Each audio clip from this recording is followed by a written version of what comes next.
নমস্কার, আমাদের কৃষ্ণা টক্স বাংলা চ্যানেলে আপনাদের স্বাগত।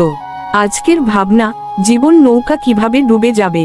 আমাদের জীবন হলো এক নৌকা, যা ভব সমুদ্র পার হতে চায়। কিন্তু এই নৌকা ডুবে যায় বাইরের ঝড়ে নয়, বরং আমাদের ইচ্ছায়। যখন আমরা আসক্তি থেকে আরো ভার, আরো সম্পদ, যত্নে নৌকায় তুলতে থাকি, তখনই বিপদ বাড়ে। নৌকা ভারে নয়, বরং ভার সংগ্রহের ইচ্ছায় ডুবে যায়। এই ইচ্ছাই হলো মায়ার সবচেয়ে বড় ফাঁদ। ডুবতে না চাইলে এই ভার সংগ্রহের ইচ্ছা ত্যাগ করতে হবে এবং নৌকার লক্ষ্য ঠিক রাখতে হবে। ভগবান শ্রীকৃষ্ণ গীতায় বলছেন, আসক্তি ও বিদ্বেষ থেকে মুক্ত হয়ে যিনি তার সমস্ত কর্তব্য সম্পাদন করেন, তিনিই পরম সত্য লাভ করেন।